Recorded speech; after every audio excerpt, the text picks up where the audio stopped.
கோபுரம் டிவி நேயர்களுக்கு இனிய வணக்கம். நம்ம ரொம்ப நாளாக எதிர்பார்த்து காத்திருந்த ஒரு அற்புதமான எபிசோட், ஒரு சீரியஸ் ஸ்டார்ட் ஆக போகுது. பிரமாதமாக பாபாவுடன் வாழ்ந்த புண்ணியவான்களை பற்றி நம்ம தெரிஞ்சுக்க போகிறோம். அவர்கள் வாழ்ந்த இல்லங்களுக்கே சென்று தரிசனம் பண்ணியிருக்கோம். அது எல்லாத்தையும் தரிசனம் பண்ண போகிறோம். இப்போ முதல்ல இந்த டூர் எப்படி ஆரம்பித்தது, எப்படி நம்ம போகிறோம், எப்படி ட்ராவல் பண்ணுறோம், அது எல்லாத்தையுமே உங்களுக்கு சொல்கிறேன். நான் ஷீரடிக்கு எத்தனை வழியாக போகலாம்? 3 விதமாக பயணப்படலாம். ஷீரடிக்கு போனவங்களுக்கெல்லாம் தெரியும், நான் போகாதவங்களுக்காக சொல்கிறேன். ஸ்ட்ரெயிட் ட்ரெயின் சென்னையிலேருந்து சாய் நகருக்கு அருமையாக ட்ரெயின் இருக்குது, அது பிடிச்சும் போகலாம். இங்கே வென்ஸ்டே கிளம்புது, தேர்ஸ்டே போய் சேருது, அப்புறம் திருப்பி அங்கே வெள்ளிக்கிழமை கிளம்பி இங்கே சாட்டர்டே வந்துடுது. அந்த ட்ரெயினில் போனால் டைரெக்டாக பாபாவை பார்த்துட்டு வந்துகிட்டே இருக்கலாம். நம்ம அடுத்து இன்னொரு ரூட் பூனே போய் பூனேலேருந்து போகலாம். அப்புறம் இன்னொரு ரூட் பாம்பே போய் பாம்பேலேருந்து போகலாம். நான் பாம்பே போய் தான் போனேன், ஏன்னா எனக்கு ஸ்ட்ரெயிட் ஃப்ளைட் கிடைக்கல. பாம்பே ஃப்ளைட் போட்டுட்டு அப்புறம் பாம்பேலேருந்து எக்கச்சக்கமாக ட்ரெயின் இருக்குது. போய் இறங்கின அன்றைக்கி ஷூட்டிங் வச்சுக்கல, ஏன்னா அன்றைக்கி ஷூட்டிங் வச்சுக்கிட்டோம்னா மீதி நாள் பாபாவை பார்க்க முடியாமல் போயிடுமோன்னு எனக்கு ஒரு பயம் எனக்கு. அதனால் ஃபஸ்ட் டே தர்ஷன் முடிச்சிட்டேன். போய் இறங்கினோடனே 200 rupees டிக்கெட் வாங்கிட்டு டைரெக்டாக சமாதி மந்திர் தர்ஷன். பிரமாதமாக பாபாவோட அருமையான தரிசனம். ஃபஸ்ட் கிளாஸாக பாதம் தொட்டு வணங்கி அப்படி வெளியில் வந்து குருஸ்தான், பிரமாதமாக குருஸ்தான் சுற்றி வந்தேன். எனக்கு வேப்பலை கிடைக்கல, அது வேறு விஷயம். சுற்றி வந்தேன், ஒன்றாவது ஒழுமான்னு பார்த்தேன், விழலை. சரி பரவாயில்ல, பாபா என்ன மனசில் வச்சுருக்காரு தெரியாது, அது நடக்கும். அது குருஸ்தான் சுற்றிட்டு வந்து உதி, வழக்கம் போல் க்யூ, மக்கள் எல்லாம் நின்றுட்டுருக்காங்க. ஒரு ஊதி தான் கொடுத்தாங்க. ஒரு ஊதி வாங்கி பாக்கெட்டில் வச்சுக்கிட்டோம். அப்புறம் லட்டு பிரசாத் கொடுத்தாங்க.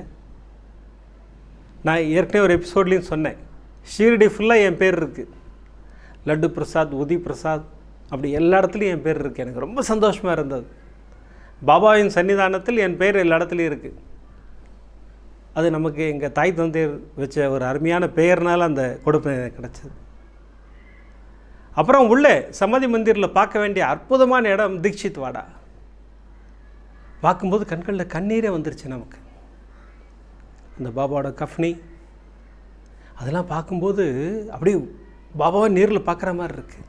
அதெல்லாம் பார்க்கணும். நீங்கள் ஷிரடி போனீங்கன்னா மறக்காமல் மியூசியம் பார்த்துட்டு வரணும். அதன் பிறகு உள்ளே ஒரு சிவன் டெம்பிள் இருக்குது, சனீஸ்வரன் டெம்பிள் இருக்குது. அது எல்லாத்தையும் தரிசனம் பண்ணிவிட்டு நந்தாதீப் பார்க்க வேண்டிய ஒரு இடம், அதையும் பார்க்கணும். அதன் பிறகு லெண்டிபாக், பாபா நடந்த இடம் இல்லைங்களா? ஷிரடி ஃபுல்லாகவே நடந்த இடம் தான், ஆனால் அவர் அனுபவித்து கட்டமைத்த ஒரு அருமையான இடம் லெண்டிபாக். அங்கேயும் போனேன். அங்கே ஒரு 5 நிமிஷம் அமர்ந்திருந்தேன் அந்த இடத்துல. பிரமாதமாக எல்லாத்தையும் சமாதி மந்திர் ஃபுல்லாக முடிச்சுட்டு அதன் பிறகு தான் துவாரகமாய் கிட்ட வந்தோம். அற்புதமான இடம் துவாரகமாய், பாபா வாழ்ந்த இடம். துவாரகமாயில் போய் துனி தரிசனம் பண்ணிவிட்டு பாபா அமர்ந்திருந்த அந்த கொடுத்து வைத்த கல், அந்த கல்லையும் தரிசனம் பண்ணிவிட்டு அங்கேயும் ஒரு உதி கொடுத்தாங்க, பிரமாதமாக. ஆனால் அங்கே ஒரு இன்னொரு விஷயம் பண்ணேன். இன்னொரு உதி கிடைக்குமான்னு தமிழில் தான் கேட்டேன். அவர் என்ன நினச்சார் தெரில, இன்னொரு உதியும் கொடுத்தார். 2 உதி கிடச்சிது அங்கே துவாரகமாயில். அங்கேருந்து சாவடி வந்தோம், தரிசனம் பண்ணோம். மாருதி மந்திர் தரிசனம் பண்ணோம். ஃபஸ்ட்டு டே இந்த சமாதி மந்திர் சுற்றி இருக்கிற எல்லாத்தையும் தரிசனம் பண்ணிட்டேன். ஏன்னா அதுக்கப்புறம் நம்ம ஷூட்டிங்கில் பிஸியாக இருப்போம், ஏதாவது மிஸ் பண்ணிட்டு போகிறோம்னு எனக்கு ஒரு மிகப்பெரிய பயம். ஆனால் நைட்டு 12 மணிக்கு துவாரகமாய் போகிறதுன்னு ஒரு கான்செப்ட் வச்சுருந்தேன். அதனால் அந்த இது இருந்தது. புதன்கிழமை அன்றைக்கி நைட்டு 12 மணிக்கு துவாரகமாயில் போய் தரிசனம் பண்ணணும் பாபாவை அப்படின்னு ஒரு சங்கல்பம் பண்ணிக்கிட்டு இருந்தேன். அதையும் செஞ்சு முடிச்சிட்டேன் பிரமாதமாக. நம்முடைய சகோதர சகோதரிகளுக்காக அங்கே ஒரு மிகப்பெரிய பிரார்த்தனையை வச்சுட்டு தான் வந்தேன். வாங்க இப்போ நம்ம இன்றைக்கி ஃபஸ்ட் எபிசோடுக்குள்ளே போயிடலாம். நம்ம ஃபஸ்ட் எபிசோடு சமாதி மந்திரை சுற்றி இருக்கும் பாபாவுடன் வாழ்ந்த புண்ணியவான்கள், கொடுத்து வைத்தவர்கள். இவங்கெல்லாம் அவங்க எல்லோரும் தரிசனம் பண்ண போகிறோம். அவர்களை தரிசனம் பண்ணுவதற்கு முன்னால் ஷீரடி போனால் முதல்ல தரிசனம் பண்ண வேண்டிய இடம் கண்டோபா மந்திர். நிறைய சகோதரிகளுக்கு தெரியல. ஆனால் நீங்கள் கண்டோபா மந்திருங்கிறீங்களா, அது எங்கன்னா இருக்குது? இப்படி ஒரு சகோதரி கேட்டாங்க. நான் பிரமிச்சு போயிட்டேன். எத்தனை வாட்டிமா ஷீரடிக்கு போயிருக்கீங்கன்னா 10 வாட்டி போயிருக்கேங்கிறாங்க. 10 முறை ஷீரடி போயிருக்காங்க. கண்டோபா மந்திர் தெரியல சகோதரிக்கு. போகணும். ஏன்னா கண்டோபா மந்திரில் தான் பாபா இறங்கிய அற்புதமான இடம். அந்த ஆலமரம் இன்னும் இருக்குது, பிரமாதமாக இருக்குது. பாபா வந்து இறங்கி அந்த அற்புதமான அந்த மரத்தின் அருகில் தான் இறங்கினார். மகள்சாபதி ஆவோ சாயின்னு கூப்பிட்ட அற்புதமான இடம். அங்கே ஒரு ஸ்பெஷல் அபிஷேகம் பண்ண, அதையும் காட்டுறேன் உங்களுக்கு. அந்த அபிஷேகம் கண்டோபா மந்திரின் அற்புதமான தரிசனம். அதை முதல்ல பார்த்து நம்ம என்ஜாய் பண்ணுவோம். வாங்க.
விதம் விதமான பக்தி நிகழ்ச்சிகளை உங்களுக்காக தந்து கொண்டிருக்கிறது உங்கள் கோபுரம் டிவி. உங்களுக்கு பிடித்த நிகழ்ச்சிகளை லைக் செய்யுங்கள், உங்களுக்கு பிடித்த மாணவர்களுக்கு ஷேர் செய்யுங்கள். மேலும் சப்ஸ்கிரைப் செய்வதோடு மட்டுமல்லாது அருகில் இருக்கும் பெல் பட்டனை கிளிக் செய்து கோபுரம் டிவி நிகழ்ச்சிகளை உடனுக்குடன் தெரிந்து கொள்ளுங்கள். மற்றும் ஒரு மகிழ்ச்சியான செய்தி, கோபுரம் டிவி ஆப்பை கூகுள் பிளே ஸ்டோரில் ஃப்ரீ டவுன்லோட் செய்து கோபுரம் டிவி நிகழ்ச்சிகளை தொடர்ந்து கண்டுகளியுங்கள், பாருங்கள், ரசியுங்கள், பரவசமடையுங்கள். gopuramtv.com பக்தி பக்திமயம்.